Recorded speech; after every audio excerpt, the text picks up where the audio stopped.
Every single time you eat a piece of chocolate, a farmer in West Africa loses money. That's not an accident. That is by design. And for the first time in 100 years, two countries have decided to burn that system to the ground. Here's what this video is actually about. Ivory Coast and Ghana together control 60% of the world's cocoa supply. 60%. That is more market dominance than Saudi Arabia has over oil. And yet, for decades, they had almost zero say in what their cocoa was worth. The price was set in London, in New York, by traders who had never seen a cocoa farm in their lives. But in 2019, something shifted. These two countries announced a plan so aggressive, so economically radical, that major chocolate corporations, Nestle, Mars, Hershey, went into quiet panic mode. By the end of this video, you're going to understand exactly how they did it, why it's working, why it's not working, and what it means for the future of how poor countries trade with rich ones. Because this story isn't really about chocolate, it's about power. Let me paint you a picture. It's 5 a.m. in a small village in southern Ivory Coast. A farmer named Coffee wakes up, walks into his cocoa grove, and spends the next 12 hours harvesting pods by hand. No machinery, no automation, just his hands, a machete, and the humid West African heat. He does this every single day during harvest season. Now, at the end of that season, after months of work, Coffee walks to his local buying station to sell his beans. And here's where it gets insane. The price he receives, the farm gate price, isn't decided by him. It isn't decided by his government. It isn't even decided on his continent. It is decided by a commodity futures exchange in London called the ICE Futures Europe. Traders in suits, sitting in glass offices, looking at spreadsheets, they determine what Coffee's year of labor is worth. And those traders, they are not trading actual cocoa beans. They are trading contracts, promises of future cocoa, financial instruments. Think about that for a second. The man who grows the thing has the least say in what the thing is worth. 6 cents on a $1 bar. And the thing is, this isn't a bug in the system. It is the system. And to understand why they built it this way, we need to go back, way back. Cocoa farming in West Africa was essentially designed under colonial infrastructure. The British in Ghana, then called the Gold Coast, the French in Ivory Coast, they built the railways, the ports, the buying systems, not to enrich local farmers, but to efficiently extract raw materials and ship them to European factories where the real value will be added. Refining, processing, branding, marketing. That's where the money was. The Africans grew it. The Europeans turned it into something you'd pay for. And when independence came, for Ghana in 1957, Ivory Coast in 1960, the infrastructure was already baked in. The trade routes, the pricing mechanisms, the dependency, the colonial powers left. But the system they built, it stayed. Okay, I need you to see some numbers, and I promise, these are going to bother you. The global chocolate industry is worth $130 billion a year. 130 billion. How much of that goes back to cocoa producing countries in West Africa? About 6 billion, less than 5%. Now, you might say, okay, that's how commodity trading works. The value is in the processing, the branding, the retail. Fair point. But here's what makes this specifically outrageous. Cocoa is one of the least substitutable commodities on the planet. You cannot grow it just anywhere. It needs a very specific climate band, roughly 10 degrees north and south of the equator. Lots of rain, lots of humidity. That zone, it's extremely narrow, and Ivory Coast and Ghana sit almost perfectly within it. There is no replacing them. There is no just source it from Brazil instead. Not at the scale the chocolate industry needs. Not without a decade of infrastructure build-out and massive quality compromises. So we have irreplaceable supply, massive global demand, two countries controlling 60% of output. And somehow, the farmers are still in poverty. The average cocoa farmer in Ivory Coast earns less than $1.90 a day. That is, by international standards, extreme poverty. So the question isn't just, why does this happen? The real question is, who benefits from keeping it this way? Follow the money. That's always the rule. Between Coffee's farm and your chocolate bar, there is a chain of entities each taking a cut. Local buying agents, regional exporters, international commodity traders, then the grinders, companies like Barry Callebaut, Cargill, Olam, who process the raw beans into cocoa butter and cocoa powder, then the chocolate manufacturers, then the retailers. 8 hands touch this product before you do, and at every single step, value is extracted. But here's the part that almost nobody talks about. The grinders, those mid-chain processors, they are extraordinarily powerful, and they are almost entirely invisible to you. Barry Callebaut, a Swiss company, processes roughly 1 in 4 cocoa beans traded globally. Cargill, an American private company, one of the largest corporations on earth you've never heard of, processes another massive chunk. These companies don't sell chocolate to consumers. You have never seen their brand on a shelf. But they effectively control the midpoint of the entire supply chain, and they benefit enormously from low, volatile cocoa prices. Because when prices are low, they buy cheap. When prices are volatile, they use their financial sophistication to hedge on futures markets, locking in prices that small farmers cannot. The system, in other words, was designed to reward financial complexity, not agricultural labor. But here's where the story finally starts to turn, because in 2019, 2 presidents decided they had had enough. Okay, if you've made it this far, what I'm about to tell you is the whole point of this video. Everything before this was the why. This is the what.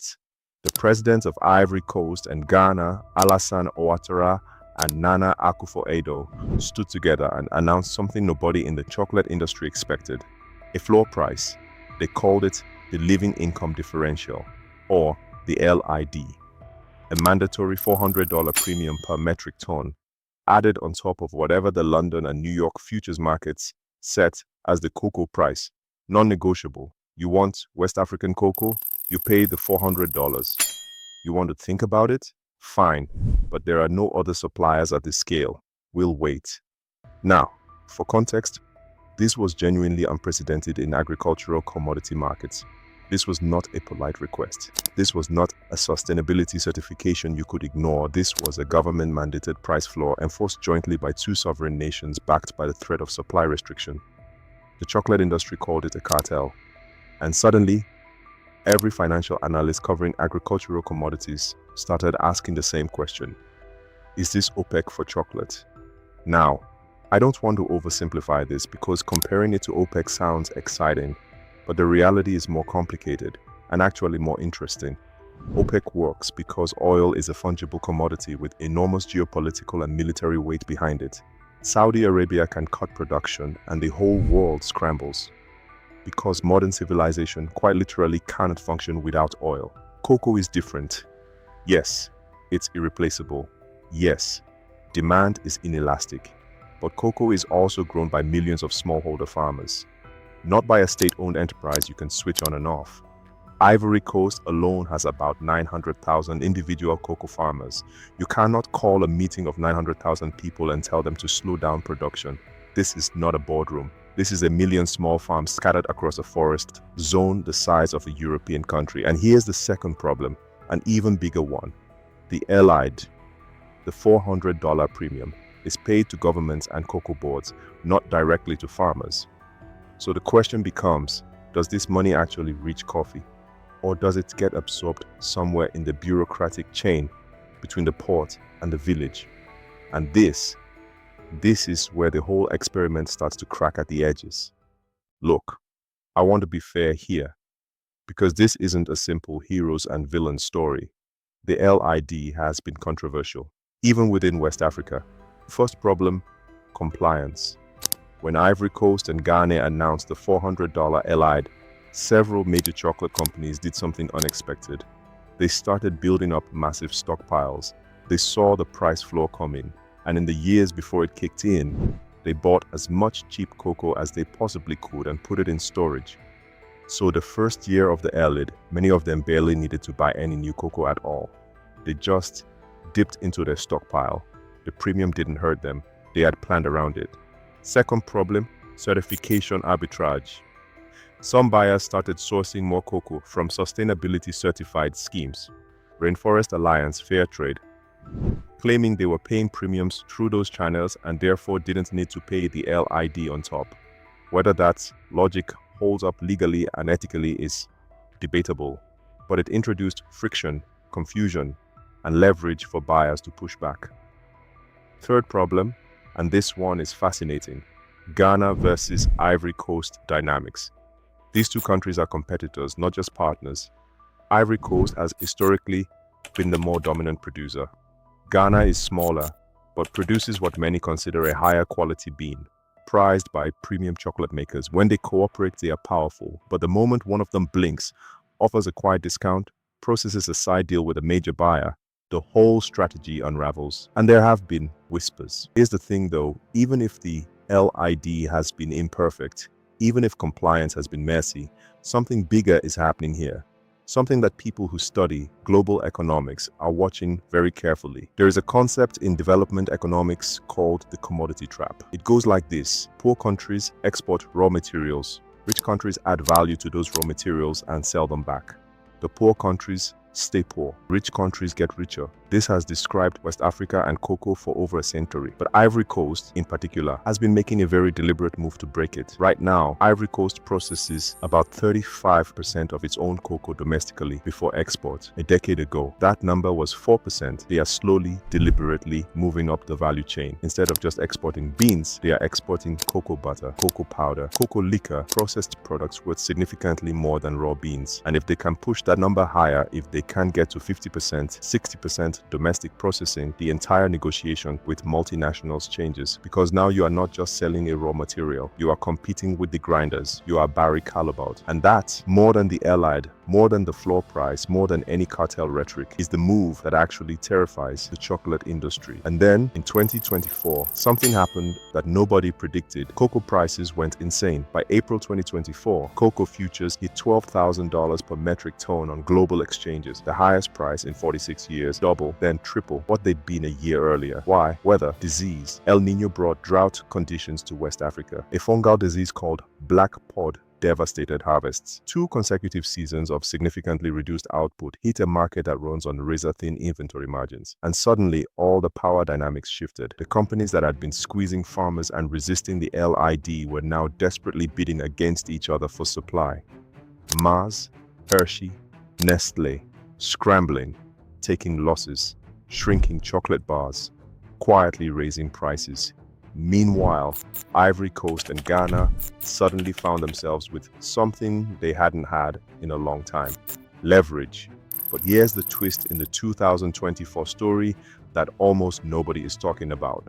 Even with cocoa at $12,000 a ton, record high prices, many West African farmers didn't actually see that money, because the farm gate prices, the price the government set for what farmers get paid, did not move proportionally. In Ivory Coast, the government maintained its fixed farm gate price, in part to control inflation and maintain political stability. The market was screaming that cocoa was worth $12,000 a ton. Coffee was still being paid as if it were worth much less. The commodity trap has many rooms, and even when the lock breaks on one door, sometimes you find yourself in another.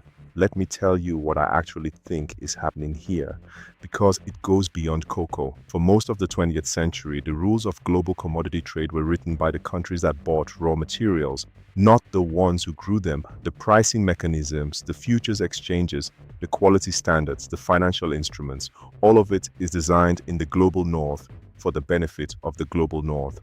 And for decades, the implicit message to countries like Ivory Coast and Ghana was, you grow it, we'll tell you what it's worth. What the LID represents, imperfect, contested, messy as it is a refusal of that logic.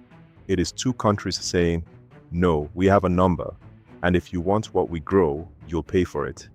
That is not a small thing. That is a renegotiation of a relationship that is over 100 years old, and it is part of a broader pattern you're going to see more of. Indonesia and Malaysia are coordinating on palm oil. rare earth nations in Africa considering supply restrictions on minerals critical for electric vehicle batteries, Gulf states moving up the petrochemical value chain. The countries that supply the raw materials of the modern economy are realizing, slowly, imperfectly, with significant setbacks, that they have been sitting on leverage they never used. The question is no longer whether they'll use it.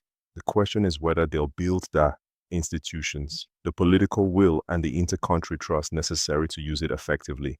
Because here's the hard truth. A cartel with cracks in it is just a negotiating position. If this made you think differently about where your food comes from and who actually benefits when you buy it, then that's the whole point. The global economy is not a natural thing. It was designed by people with interests, and it can be redesigned. Hit the like button if this story deserved more than a Wikipedia page. Subscribe if you want more videos about the hidden power structures behind things you thought were just economics. Next time you eat a chocolate bar, you'll know what you're actually biting into.